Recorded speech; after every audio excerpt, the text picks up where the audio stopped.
Three of the most historic towns in the United States are located on this narrow peninsula in Virginia between the York and James rivers. A visit to Jamestown, Colonial Williamsburg, and Yorktown is a visit to America's beginnings. The three towns are connected by Colonial Parkway. From its west end at Jamestown, the parkway passes along the James, turns inland, and then tunnels under the restored section of Colonial Williamsburg.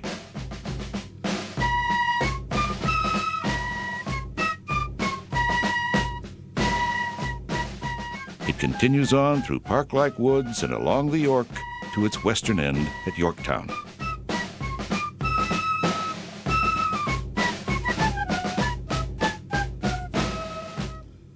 Together, the stories of these three towns form a historical continuity.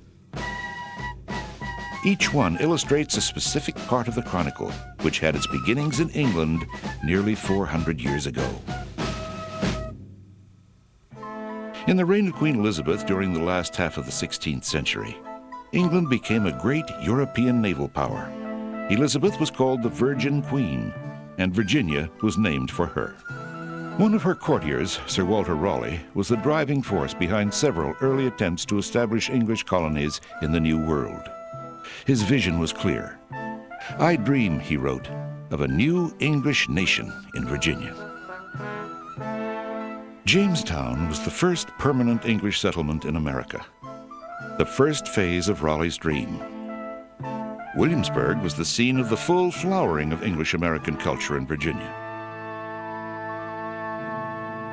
And at Yorktown, the surrender of the British Army under Lord Cornwallis brought about the death of Raleigh's dream.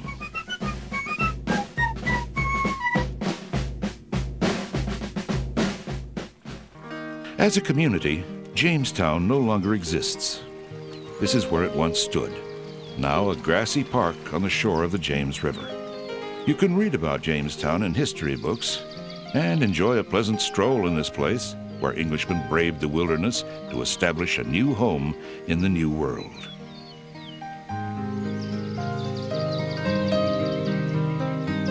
The Jamestown Visitor Center has programs and exhibits that tell the story of the English colony that was founded here so long ago. The striking obelisk nearby was put up in 1907 to commemorate the 300th anniversary of the landing of the first settlers. Fittingly, there's a statue of Captain John Smith, whose strength and wisdom guided the struggling colony in its early years. Not far away is a romanticized statue of Pocahontas, whose friendship for the early settlers helped them in their relations with the Indians. Although no buildings remain from the earliest period, one 17th century structure is still standing here at Jamestown. This is the old church tower, dating from about 1647. Adjacent to the tower is Memorial Church, erected in 1907 on the foundations of two earlier churches. The foundations of a number of ancient buildings have been excavated at Jamestown, but to preserve them, they have been recovered with earth. The modern brickwork you see here outlines the fragile 17th century remains underneath.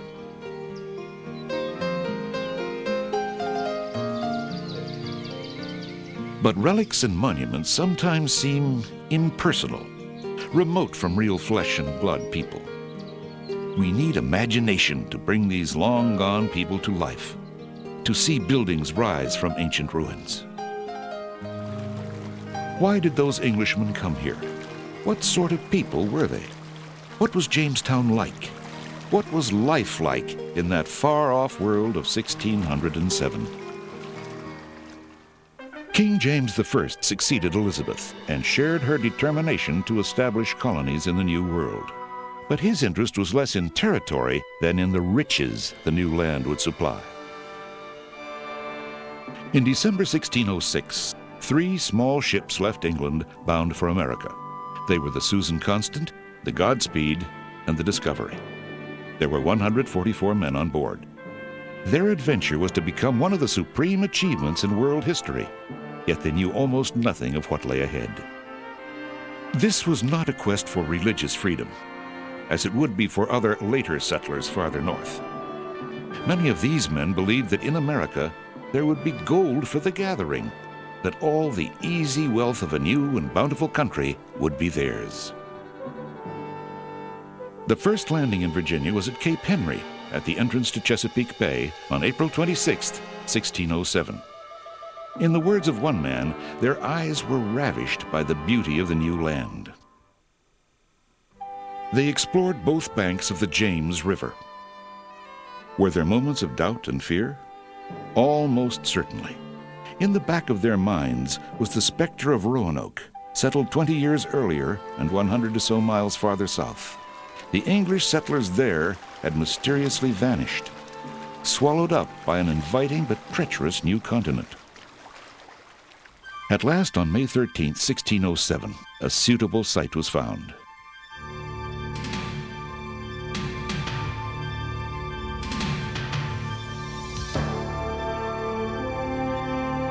This was to be the first permanent English settlement in America, the first sure step in the dream of an English America. The place was named Jamestown for King James. Construction of a triangular fort was begun. Trees were felled and trimmed for the high palisade that enclosed it. There was a bastion at each corner where guns from the ships were mounted. Inside, houses, storage shelters, and a church were put up. Since that time, erosion has greatly changed the banks of the James, and the site of that first fort is now believed to be some distance out in the river.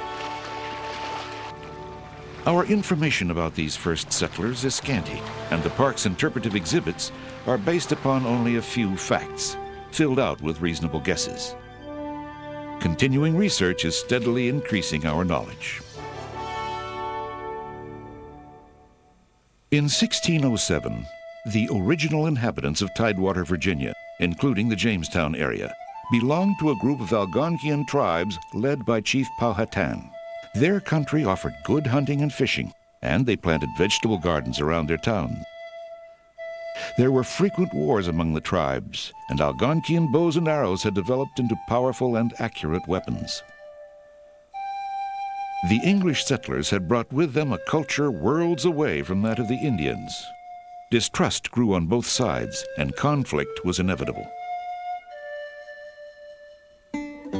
In the little band of colonists, one man emerged as a leader, John Smith, explorer, adventurer, mapmaker, and prolific writer. He was a vain and boastful man, but he was of incomparable value to the fledgling colony. The settlers had planted crops as soon as they arrived, but the harvest was inadequate, and Smith secured essential corn and other foods by bartering with the Indians. Later, Smith was captured by another tribe, and, according to his own story, was saved from execution by an Indian girl named Pocahontas, daughter of Chief Powhatan. At the fort, misfortunes multiplied. Provisions spoiled and drinking water turned brackish. Mosquitoes bred in the nearby swamps, and the settlement was ravaged by fevers. By the end of 1607, half of the original 104 settlers had died. Then, soon after the arrival of the first supply ships from England, early in 1608, disaster struck. Fire swept the fort, and homes and vital supplies were lost. Somehow the men found the strength and heart to rebuild and to plant new crops.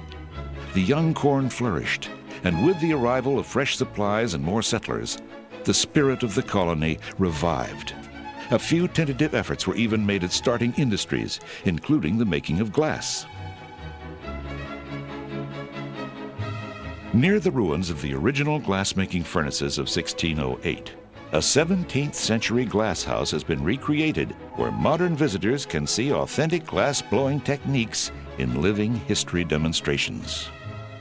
A variety of different items are produced for sale, similar to those made 350 years ago.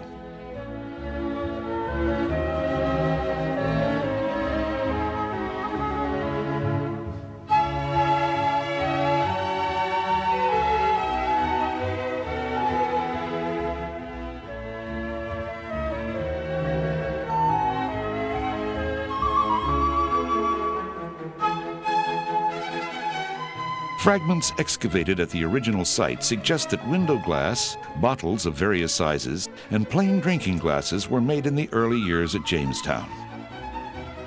Although glassmaking was eventually discontinued here, it's among the oldest of all American industries.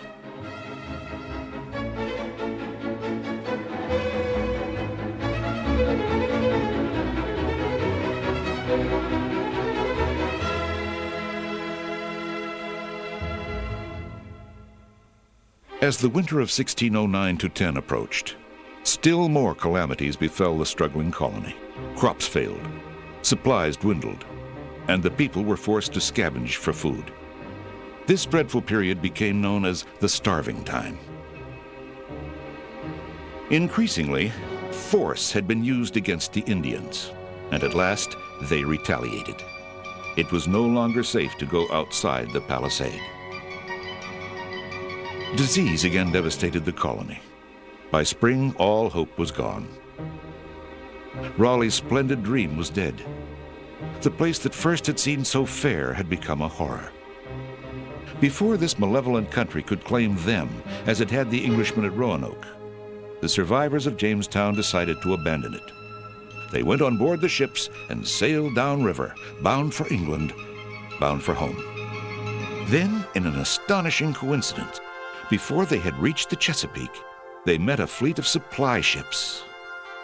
Destiny had smiled, and Jamestown was saved. Soon more ships and settlers arrived. Other plantations were begun, upriver and down.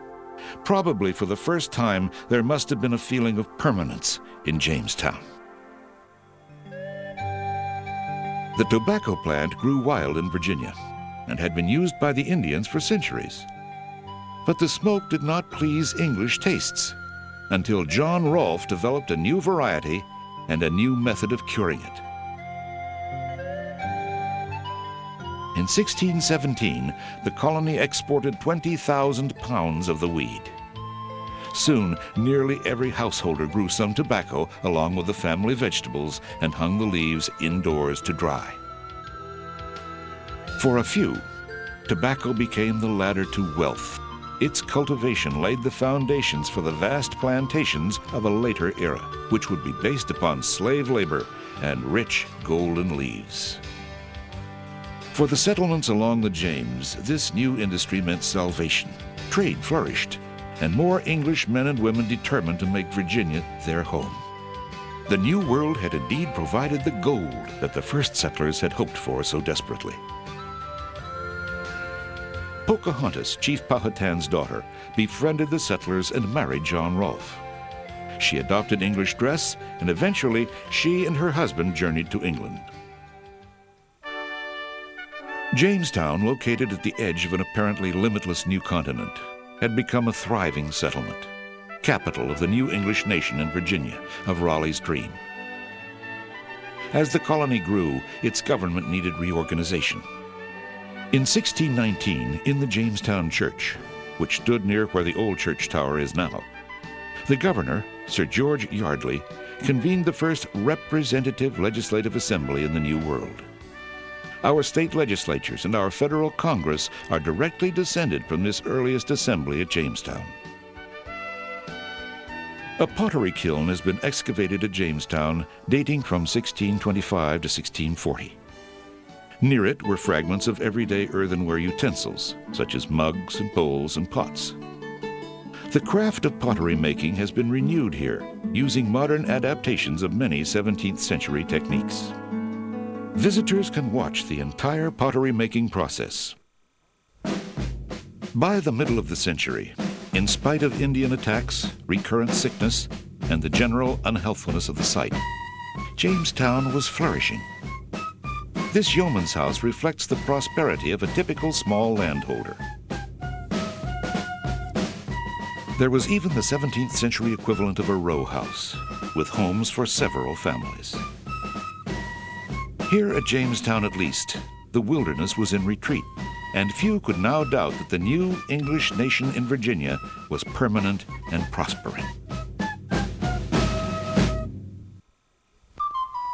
Adjacent to the original site of historic Jamestown which is administered by the National Park Service and the Association for the Preservation of Virginia Antiquities, is Jamestown Settlement, operated by the Commonwealth of Virginia. At Jamestown Settlement, there are 3 outdoor recreated settings. They feature living history and an expansive indoor museum complex. Facing the river, Triangular James Fort is a replica of the first fort constructed by the Jamestown colonists in the spring of 1607. Inside the wooden stockade are wattle and daub structures with thatched roofs representing Jamestown's earliest buildings.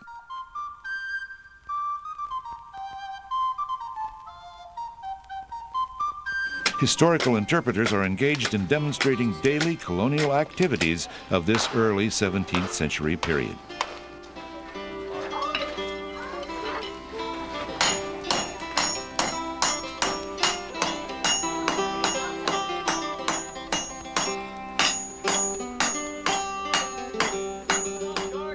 Visitors are invited to try their hand at a variety of activities, including fencing. At the Powhatan Indian Village, interpreters discuss and demonstrate the Powhatan way of life based on archaeological findings and eyewitness accounts.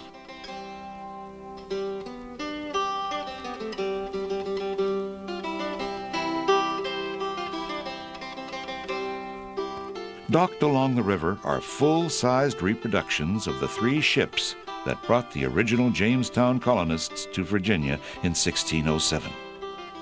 The Susan Constant, Godspeed, and Discovery are based upon ship designs of the period. There are also demonstrations of shipboard life, and visitors may board them and talk with an interpreter about the long voyage to the New World. In the museum, 3 large galleries trace the migration of people from over 10,000 years ago up to the colonists and their trying voyage to a new land.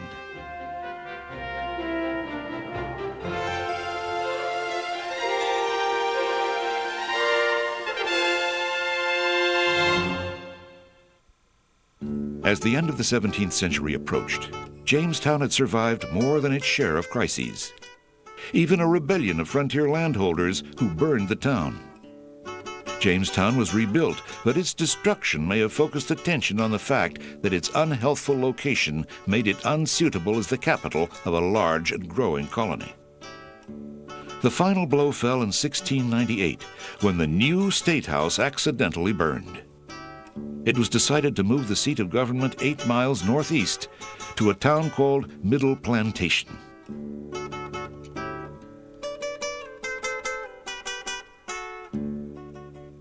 Today, there's a slightly mysterious aura about the place where Jamestown used to be. So little seems to remain from those early times. There are relatively few physical remains, it's true, and those are mostly fragments. But Jamestown was the capital of the colony of Virginia for over 90 years.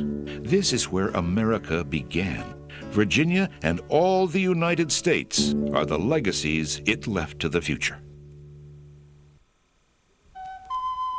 Middle Plantation, soon renamed Williamsburg, was a small settlement when Virginia's capital was moved here in 1699. However, it was the home of the College of William and Mary, founded 6 years earlier. That important institution was the center of higher education in Virginia. While a new Capitol building was being built, the Colonial Assembly met here at the college. The new capital city, however, did not yet reflect Virginia's growing importance. The governor conceived a far grander municipality, and he superimposed his innovative plan on the existing village. The college would now dominate the west end of a new, broad main street named Duke of Gloucester. About a mile away at the east end, the colony's handsome new Capitol building was under construction. Between the two stood Bruton Parish Church. Near it was the large grassy area of Market Square. Then north of the church, situated commandingly at the end of a long, open green, would be the governor's mansion, or palace as it came to be called. sufficiently opulent to reflect the dignity of the office. By the early 1720s, all of these public buildings were substantially complete. The Colonial Assembly now deliberated in the Capitol. This body was a direct descendant of the first assembly at Jamestown, created a century earlier. The congregation of Bruton Parish had grown larger as the city expanded.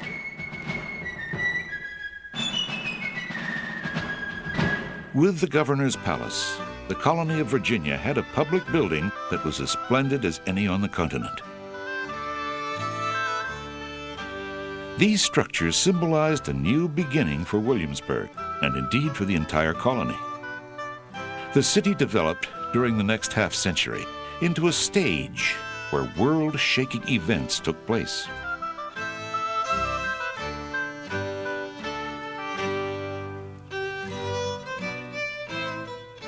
The number and variety of artisans, skilled workers who specialized in a trade, increased as Williamsburg grew, and soon the town was able to produce most of the basic necessities of food, clothing, and shelter. Williamsburg developed as Jamestown never had, and while that little village on the James River, the historic first English settlement in America, slipped into oblivion, the new capital flourished.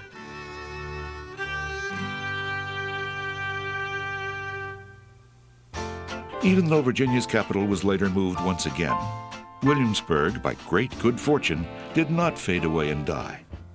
It kept abreast of changing times and continued on into the 20th century as a college town and a bustling county seat.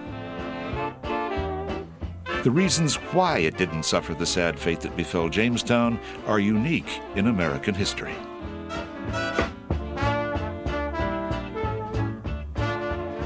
In the 1920s, Reverend W.A.R. Goodwin, rector of Bruton Parish Church, realized that Williamsburg's colonial buildings were fast disappearing, thanks to the rise of the automobile and the consequent modernization of the town. Many old structures were masked by alterations. Others had deteriorated, and some had been destroyed. But Reverend Goodwin was able to visualize the grandeur that was Williamsburg, and he dreamed of the possibility of restoring the city to its long-gone splendor. He described his dream to John D. Rockefeller, Jr. The town's architectural heritage from the 18th century, he pointed out, was being lost, and it was a treasure of national significance. Mr. Rockefeller saw an unprecedented opportunity to recreate a community where modern Americans would be able to learn what life was like during an important period in their country's history. He resolved to undertake Reverend Goodwin's extraordinary vision. The work was begun in 1926. When possible, modern buildings were moved outside the area to be restored. Many recent structures had to be destroyed so that colonial buildings could be reconstructed on their original sites. The Brush Everard House was a good example of an 18th century home that had undergone many later alterations.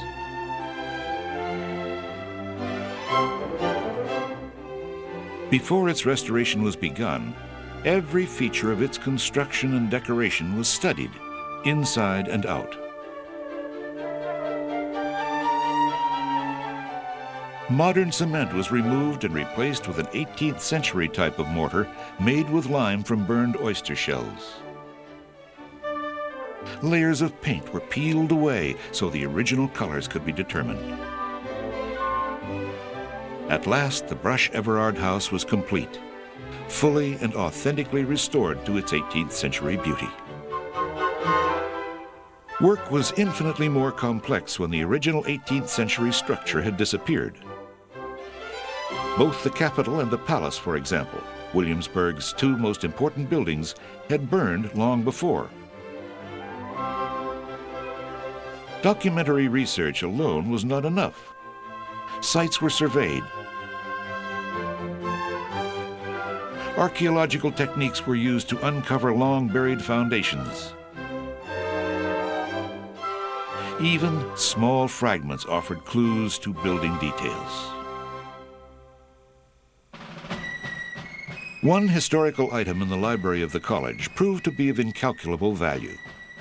It's known as the Frenchman's Map, drawn by a French officer in 1782. It locates the streets and many of the buildings of Williamsburg at that time. This carefully detailed manuscript came to be called the Bible of the Restoration. Another great stroke of luck in the Restoration story occurred in the Bodleian Library of Oxford University in England.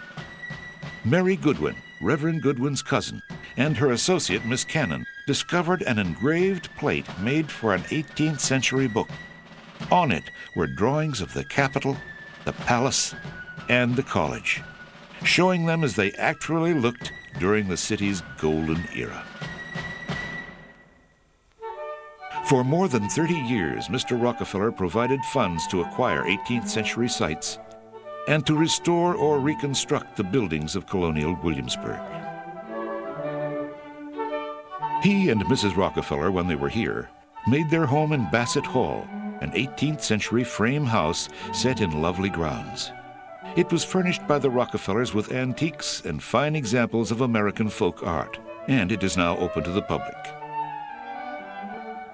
Carter's Grove, another 18th century house in a very different style, is located on the James River about 8 miles from Williamsburg. The core of this stately mansion was built by a wealthy planter named Carter Burwell and was completed in 1755. Both inside and out, Carter's Grove seems to merit its reputation as the most beautiful house in America. The skillfully crafted interior woodwork is of particular interest.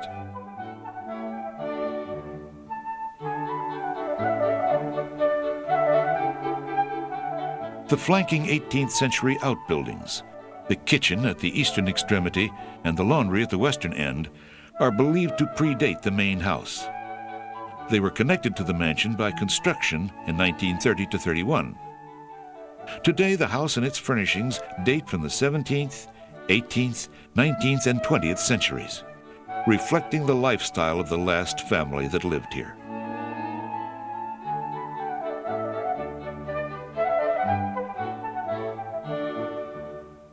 A third floor was added, and the original mansion was enlarged and renovated by Mr. and Mrs. Archibald McCrae when they purchased the house in 1928.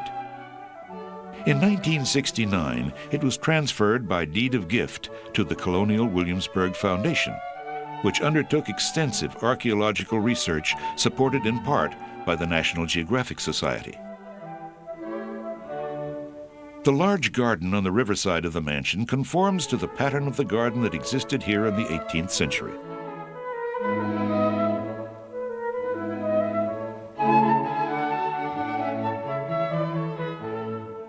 Near the reception center, a unique underground archaeology museum contains artifacts and carefully crafted recreations by one of America's earliest settlements, the long-buried community of Martin's Hundred, named for a major investor in the Virginia colony. The first 2 closed helmets found in America were discovered here. The plantation Martin's Hundred and its core settlement of Wolstenholme Town was one of many ill-fated attempts by English investors to set up plantations along the James River in the early 17th century as Jamestown expanded. The town's original palisade and other structures have been marked with modern constructions. It is set apart from the other early plantations by its size and the fact that the remains were discovered on Carter's Grove's protected acres. Today, the historic area of Colonial Williamsburg covers about 175 acres. It's a recreation on an unprecedented scale of a special time and place. 88 original structures from the late 18th and early 19th centuries have been restored to their former appearance. After extensive research, nearly 100 large buildings and several hundred smaller structures have been authentically reconstructed on their original sites. The palace and the Capitol are as imposing now as they were over 2 centuries ago, and today's visitors are able to see them as colonial Americans saw them.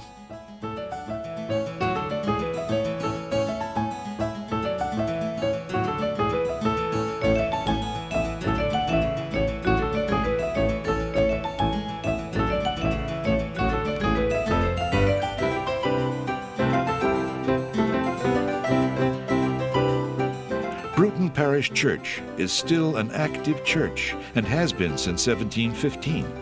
Some of the flat grave markers in the church cemetery were imported from England, and a few have genuinely startling decorations.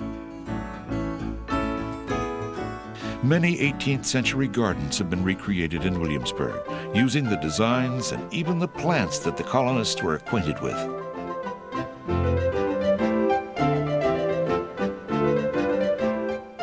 This famous garden copies the pattern of the Union Jack. Visitors to Colonial Williamsburg, after they've appreciated the scope of the restoration, can go on to make some general observations about it. For one, everything is superbly maintained.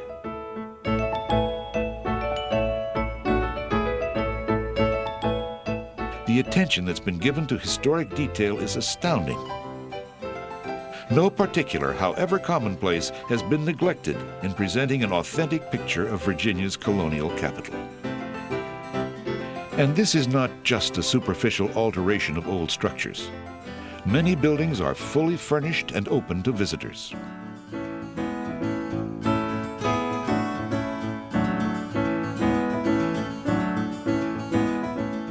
Several 18th century shops and taverns serve the public now as they did in colonial times. In addition, a variety of craftsmen work here using 18th century tools and 18th century methods to create the products of the period.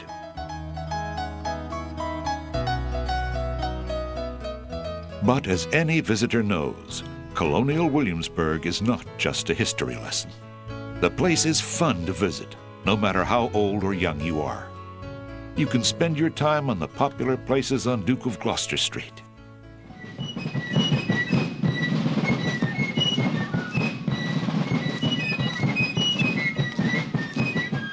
Or find a less busy spot for a quiet walk.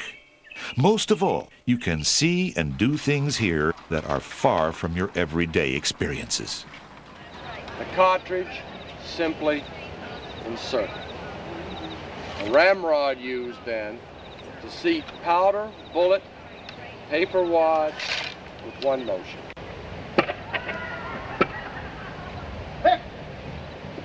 The gun brought up and cocked, and it was ready to fire. Yeah.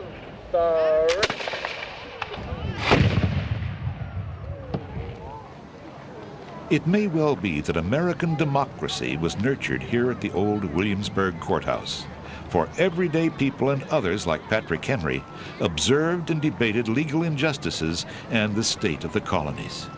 I do not know Samuel Adams. I do not know whether or not he had a hand in starting the massacre in Boston.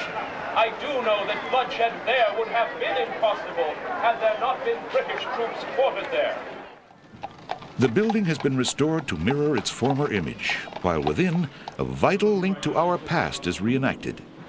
Visitors may feel how valuable the institution of law was to an 18th century populace seeking justice, accurate record-keeping, and even entertainment.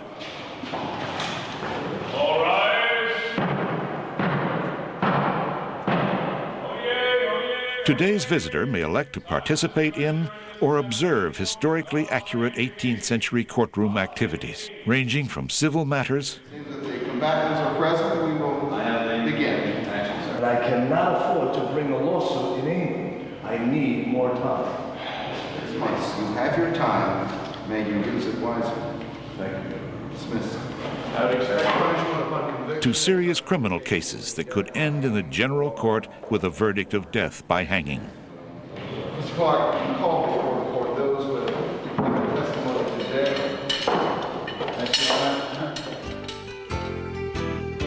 Everyone's tour should start at the Visitor Center, gateway to Colonial Williamsburg. There are programs here to introduce newcomers to the town, and you can make reservations for lodging and dining. Motor vehicles are banned from the historic area during daylight hours, so visitors leave their cars here and ride the Colonial Williamsburg buses. The Williamsburg Inn, one of America's most distinguished hotels, is located adjacent to the historic area. Other accommodations are available nearby. At the college end of Duke of Gloucester Street and the blocks known as Merchant Square, there's a variety of fine shops and eating establishments.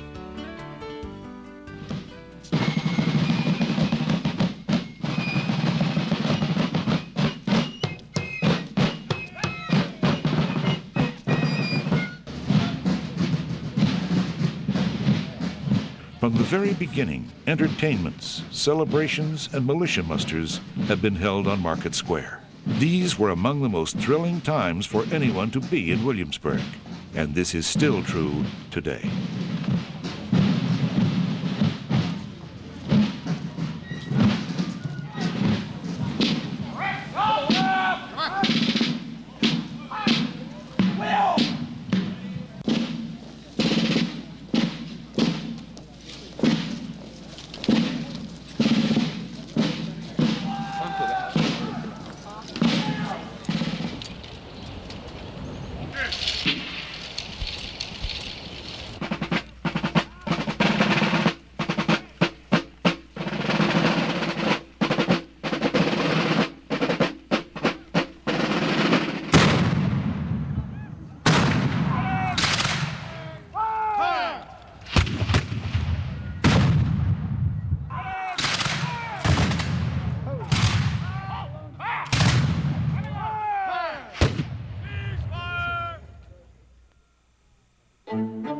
By the middle of the 18th century, Williamsburg had grown into a very cosmopolitan city, crown jewel of the English nation of Raleigh's dream.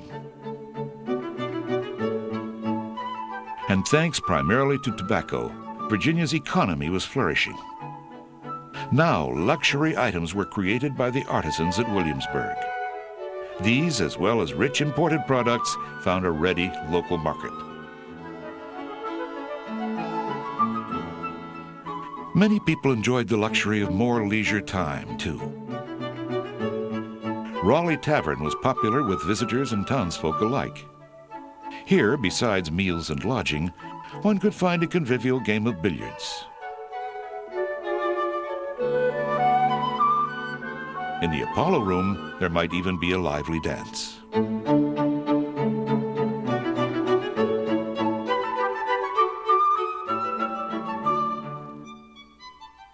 Thomas Jefferson entered the College of William and Mary in 1760. He left after 2 years and later studied law under George Wythe, a widely known lawyer who represented Williamsburg in the House of Burgesses.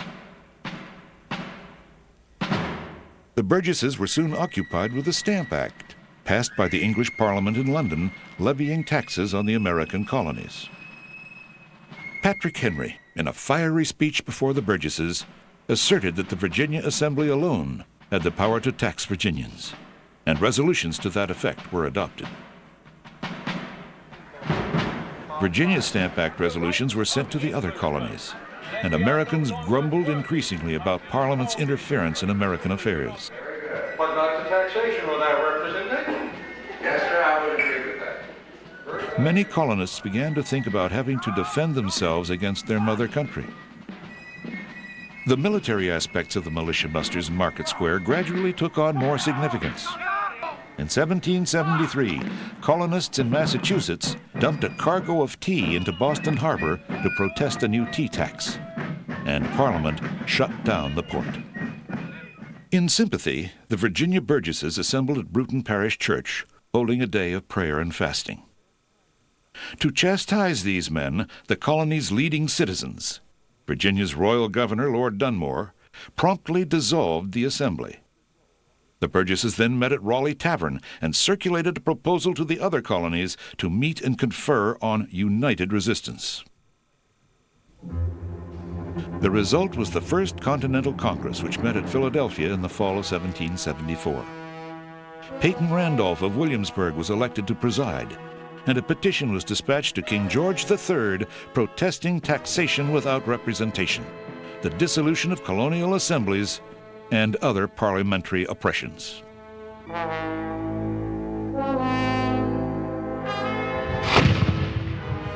The Virginia Assembly passed an act to train a standing militia. Governor Dunmore ordered British Marines to remove the town's gunpowder from the magazine. Patrick Henry, leading a band of armed patriots, demanded that Lord Dunmore return the powder or pay for it. But cooler heads prevailed, and a compromise was worked out. Then, a few days later, news reached Williamsburg of the skirmishes at Lexington and Concord, Massachusetts. War with Great Britain had begun. The Second Continental Congress convened in the Pennsylvania State House, now Independence Hall in Philadelphia, on May 10, 1775. Virginia's George Washington was chosen commander-in-chief of the Patriot or Continental Army, which was still unorganized and untrained. In June 1776, Congress appointed a committee to draft a document to justify both the rebellion and the determination of the American people to secure their independence. The Declaration of Independence was composed principally by Thomas Jefferson in his rented rooms in Philadelphia. His eloquent statement of basic human rights thrilled the citizens of Williamsburg when it was read to them, just as it still stirs our hearts today.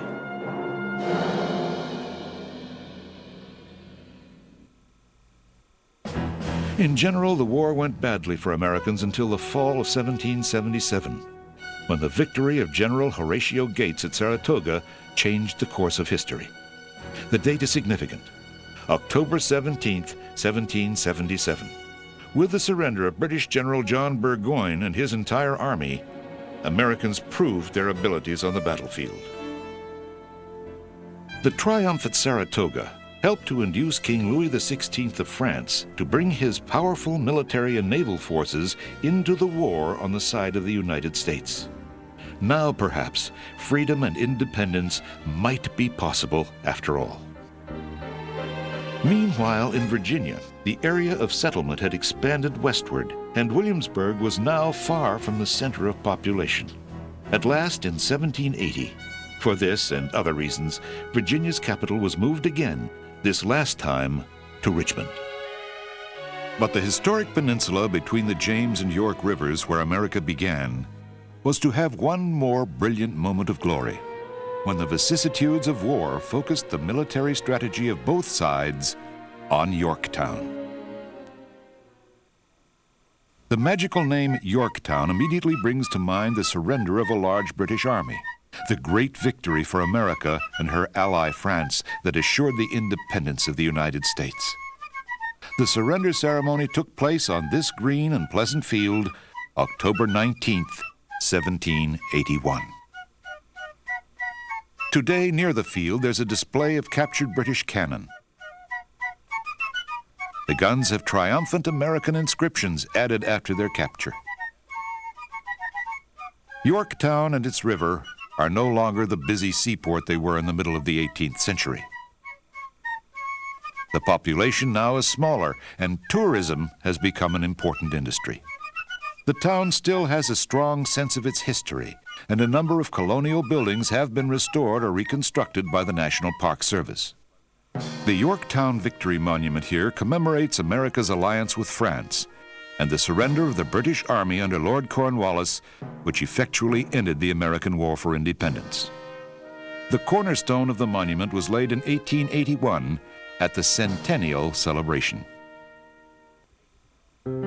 Near the town, just inside the old British defense line, is the National Park Service Visitor Center. Besides the displays and audiovisual programs that help to interpret the Yorktown battle, visitors can see 18th century artifacts that have been unearthed on the battlefield. Many exhibits naturally relate to warfare, but there are also some less martial items of great interest. Among the more spectacular exhibits are the sleeping tents used by George Washington in the Yorktown campaign, and part of a reconstructed British frigate containing naval items recovered from the York River. The battlefield has changed since the 18th century.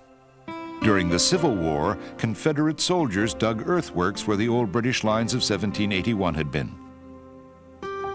Parts of the American and French lines, however, have been reconstructed. Ranger-guided tours are regularly scheduled.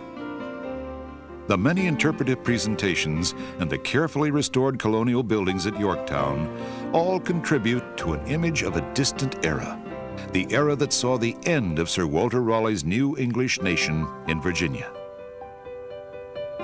Here at Yorktown, the English dream died, and the American dream became reality.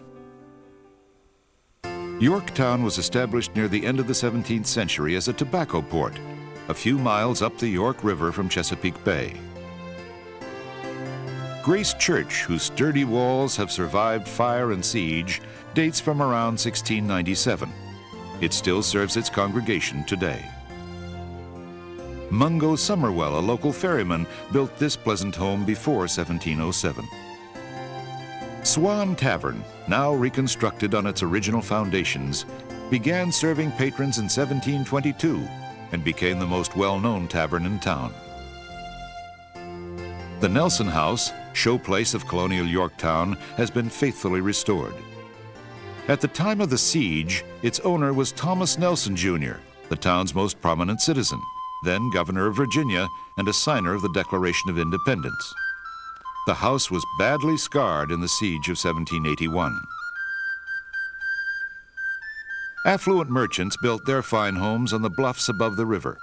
Warehouses, shops, and a few modest dwellings like the Archer House were clustered along the waterfront. Yorktown reached its peak of prosperity about 1750. Croplands in the river basin were becoming exhausted, and Virginia's tobacco economy moved elsewhere. The town entered onto a slow decline. But how did it happen that the climactic battle of the American Revolution took place here, in a small, comparatively insignificant seaport far from the major theaters of war? The key word in the question is seaport. Midsummer 1781, General Charles Cornwallis, with an army of British veterans and German mercenaries, was ordered to seize and fortify a seaport on the Chesapeake for use as a British naval base. Cornwallis chose Yorktown, moved his entire army here, and began to build fortifications. He felt no urgency since he expected reinforcements and a British fleet any day. But he had placed his army in a potential trap. A sufficiently large American and French force could easily cut off all supply and escape routes by land. Unless the British controlled the Chesapeake, and until their fleet arrived they did not, French warships could cut off Cornwallis's supply or escape by sea. If those conditions were met, his army would be doomed. The Marquis de Lafayette, a young French nobleman passionately devoted to America, commanded a small American force in Virginia that was trying to hold Cornwallis where he was. Lafayette had written General Washington, then outside New York City with the main American army, of Cornwallis's situation. Washington also learned that French Admiral de Grasse would soon reach the Chesapeake with a powerful fleet bringing troops and artillery. This sudden superiority of Allied strength in Virginia made an operation there seem extraordinarily worthwhile. Washington combined most of his army with the French forces of General Rochambeau and sent them on the long journey toward Virginia to join Lafayette. If the ships of Admiral de Grasse could operate in conjunction with these Allied land forces, Cornwallis's army at Yorktown might indeed be put in jeopardy. The French fleet reached the Chesapeake at the end of August and immediately blockaded the mouth of the bay.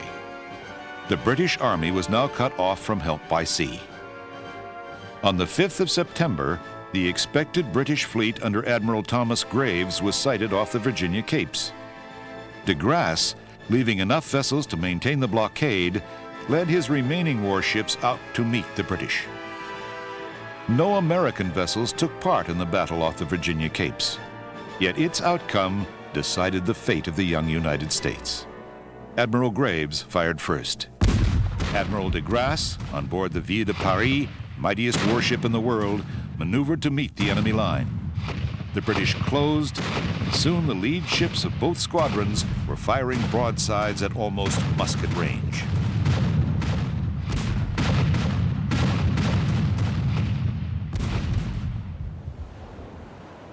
Cannon fire ended near evening and fighting was not resumed the next day.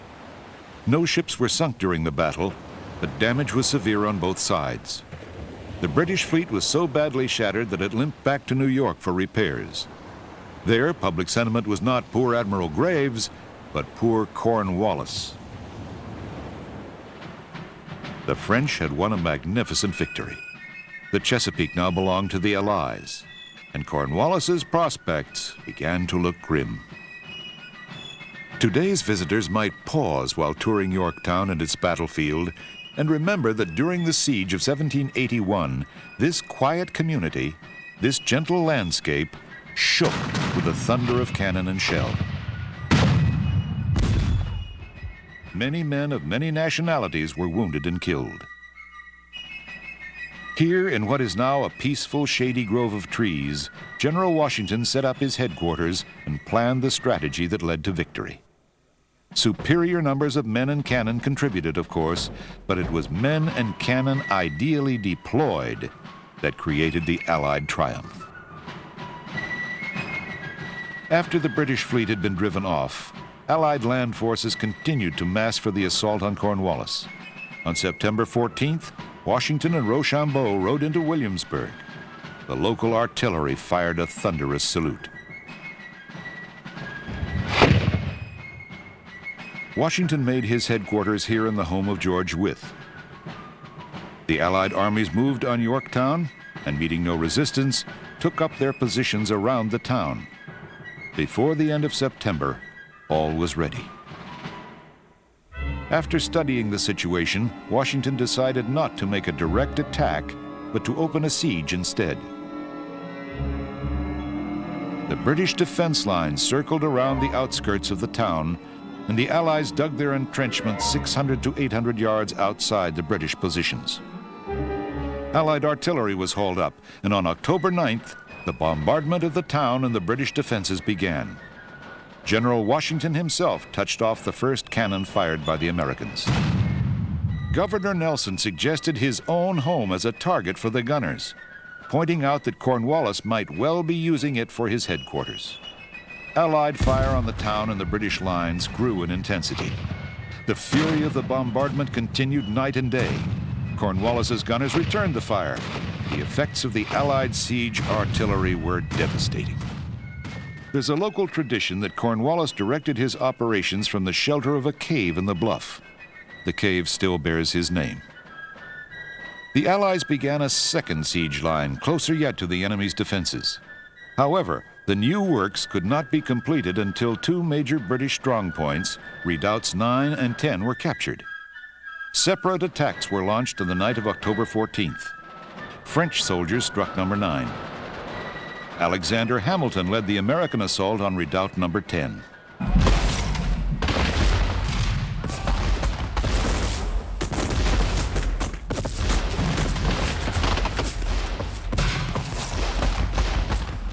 After ferocious hand-to-hand fighting, American and French flags were planted on the parapets, and work on the vital second siege line could continue. When British hopes were all but gone, Cornwallis tried a desperate escape. The plan was to ferry his army across the York River to Gloucester Point. After dark on October 16th, the first third of his troops were taken over.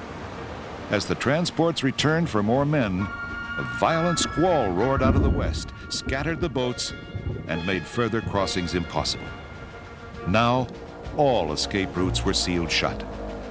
The next day, Cornwallis brought back the 1st Division to face the inevitable with their comrades. One of his officers wrote, "Thus expired the last hope of the British Army." During that same stormy night, the Allies had also been busy. Daylight on the 17th revealed their completed second siege line between redoubts 9 and 10. Here, the Americans massed their greatest concentration of artillery, now within point-blank range of the British defenses.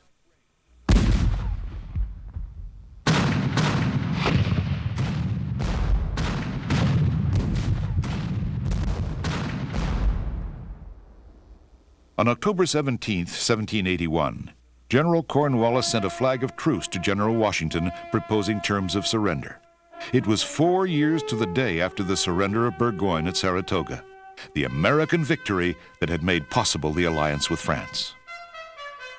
Two commissioners from each side met in the neat frame house of Augustine Moore, well outside the Allied lines. Negotiations were conducted in this room. The Americans, remembering earlier humiliations at the hands of their enemies, set harsh terms, but the British had no choice. Their ammunition was nearly gone, rations were short, and the stress of the bombardment had been appalling.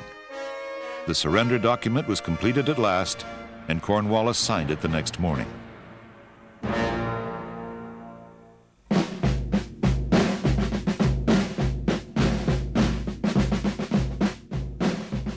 The surrender ceremony took place on the afternoon of October 19, 1781, on a broad, grassy field about a mile and a half south of Yorktown. Civilians flocked to the site. General Cornwallis's army marched onto the field with flags covered. American soldiers, some smiling in victory, lined one side of the route. French soldiers, the other. The British band is said to have played a strange little song called "The World Turned Upside Down." If buttercups now buzzed after the bee, if boats were on land, churches on sea, summer were spring and the t'other way round, then all the world would be upside down.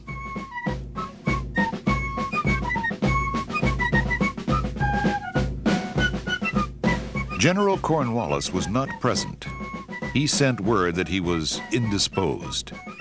His second-in-command attempted to surrender to General Rochambeau rather than to an American, but he was directed to General Washington, who turned him over to his second-in-command.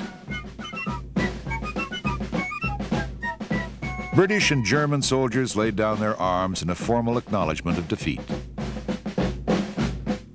Later, when the British Prime Minister heard of the surrender at Yorktown, he exclaimed, "Oh God, it's all over."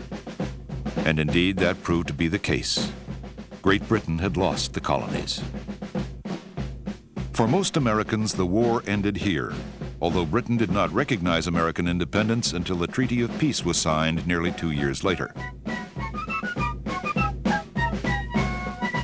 The surrender ceremony at Yorktown was the funeral rite for Raleigh's glorious English dream.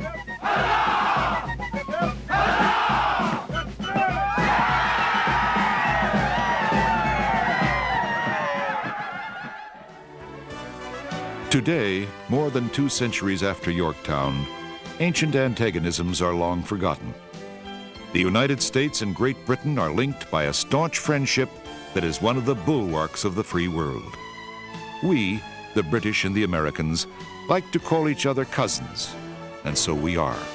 In language and in many of our laws, customs, and political ideals, our two nations share a common heritage, with roots that go far back to the birth of England. In these respects, perhaps, Raleigh's dream of a new English nation in Virginia has partially come true. But after Yorktown, it became clear that it was an American nation that began at Jamestown and flourished at Williamsburg. A nation whose origins are forever English, with a present and future that are uniquely American.